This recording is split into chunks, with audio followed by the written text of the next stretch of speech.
Hey everyone, and welcome back to the channel. Today we're going to dive into something I know so many of us wrestle with, even the people you think have it all together. It's called Imposter Syndrome.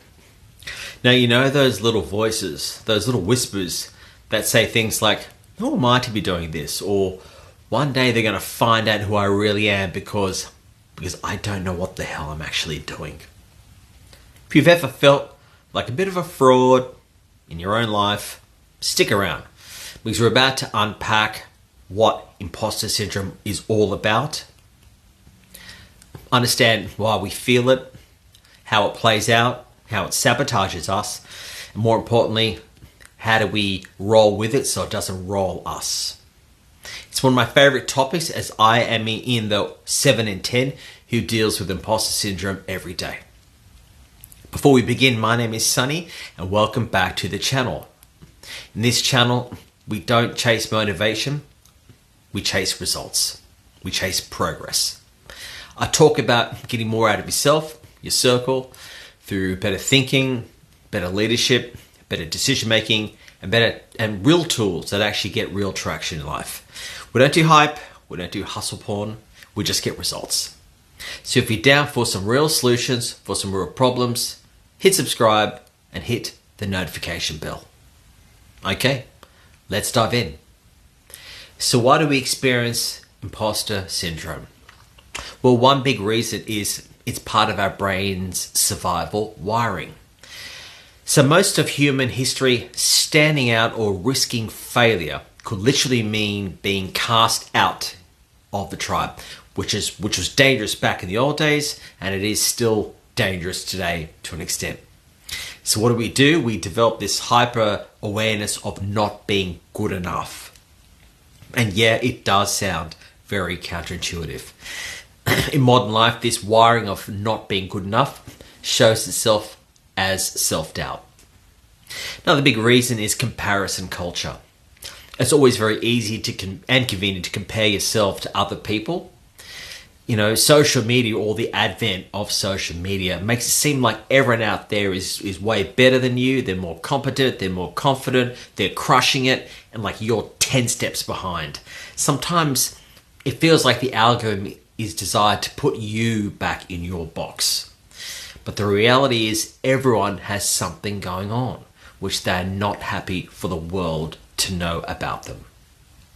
I think we're all conditioned to project that we have our shit together, to project the fragile ego. Reality is few of us are living the dream at 100% all the time.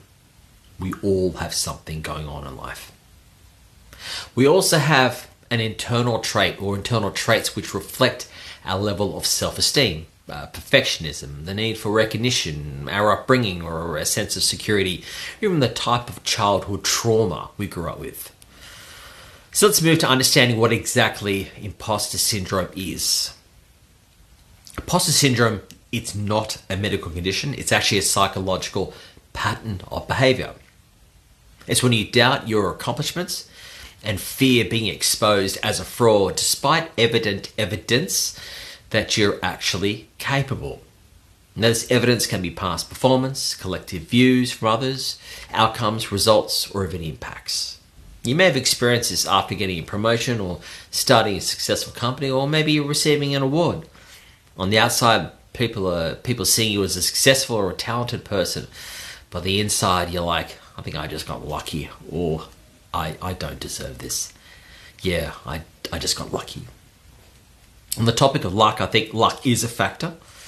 I think luck is a combination of 5 things, and that is being in the right place, at the right time, at the right stage in your life, with the right past actions and lessons learned, as well as the right destiny. Imposter syndrome still impacts me. I experience it with a specific cohort on LinkedIn connections. So after publishing some content, it's not uncommon for a fleeting thought of who am I to say this, or what will insert name think about me after posting this particular piece of content. Now this is my learning, this is my work in progress. I think we all have one, but that's something that I'm still working on every day, and that is to curb or manage my level of imposter syndrome. Let's see how imposter syndrome plays out in the wild. Let's see how it plays out against us. So firstly, I think it keeps us small. You tend to hesitate. You tend to hesitate for applying for that job or starting that business or pitching that idea or putting your hand up or putting yourself out there because you don't feel you are ready. The impact of this is missed opportunities for you. It reduces your chances of becoming who you are meant to be, and you end up wasting your own individual talent and what makes you unique. Now, I think this is the mother of all self-indignities. Imposter syndrome also fuels perfectionism and overism. You over-prepare, you over-deliver, and you overwork. You end up enforcing these huge demands upon yourself and inject this ruthless internal dialogue or conversation. And then you turn to burnout. You tend not to be nice to yourself. You starve your soul of the self-love you both need and deserve. I think there's a huge difference between saying to yourself, come on, you got to be better, and saying something like, yeah, it didn't go well the way we wanted to, but that's okay, let's realign, we will get this, that's okay. The first one strikes fear in you. The second one strikes love. Thirdly, imposter syndrome hijacks feeling good about yourself. Instead of celebrating your wins, you tend to discount them. You say things like, it wasn't me, it was luck, or it was the people in my team. And I think that might be true to an extent. However, this does create this success without satisfaction gap. You don't equate the effort, actions, and abilities which are inherently tied to the action. You end up suppressing your confidence in favor of outsourcing the win. Is that fair for your soul? You know what the kicker is though? Imposter syndrome doesn't just affect how we feel, it actually blocks us from creating the impact we want in the world. If you keep playing small, the people who need you, the people who need your skills, your help, your ideas, your thoughts, your leadership, your impact, maybe your ear to listen to, they're not going to receive them. And in fact, you're denying them of your service in this world and what makes you unique. So how do we respond? What do we do in response? Well, a couple of practical steps we can take. Firstly is to name it. I think awareness is the first step. When you catch yourself thinking, I'm a fraud, pause for a second and ask yourself, is that me or is that imposter syndrome talking? Give it a label. It helps to separate it from your identity by identification. Try to simply observe these thoughts. You don't need to own these thoughts. These are not your thoughts and emotions to own. Just observe them, watch them, don't own them. Think about a family member who maybe you have pure love for. It could be a son, a daughter, maybe a brother or a sister. Like they're a part of you biologically and emotionally, right? You're like connected to this particular person like no other.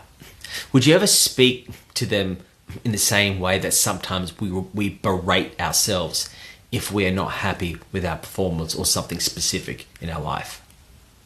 I'd imagine you wouldn't do that. You wouldn't be that cruel to that loved one, right? You wouldn't say that to his son or daughter. Then why would we do it to ourselves then? Something to think about. The second way is to collect evidence. And this is like keeping a wins list. This could be emails, it could be messages, testimonials, heartfelt congratulations, achievements. It could be journaling at the end of the day with what went well, what didn't go so well, what would we do differently. This sort of stuff serves as a bit of a bank of evidence which you can visit or revisit on those tough days to remind yourself that these results did not happen by accident. And thirdly is detach yourself from your self-worth from the performance. You can understand that your self-worth is not attached to your external achievement in life. You've got to get that. If you can separate these two entities, the need to constantly feel good about yourself will no longer keep you hostage to to what keeps you insecure in life. This will sound counterintuitive, but you will find more peace if you focus less on the end outcome and way more on the daily execution. This could be another topic for another day though. In closing, feeling like an imposter doesn't mean you're not capable. In fact, it often means you're stretching, you're growing, and you're pushing into new territory. The goal is not to never feel imposter syndrome again, as it will come and go. The goal is to stop letting it control you. So the next time that little voice inside your head says, "Who do you think you are?" smile and perhaps say something like, "Hey, I'm someone who's learning, I'm growing, I'm showing up anyway when others don't have the courage to do so. So good on me." If this video resonates with you, hit like, hit subscribe, and share it with someone who might need a reminder that they're more capable than they think. And as always, keep on showing up because the world needs the highest version of you. Always remember, you are doing better than you think. Take care and see you on the next vid.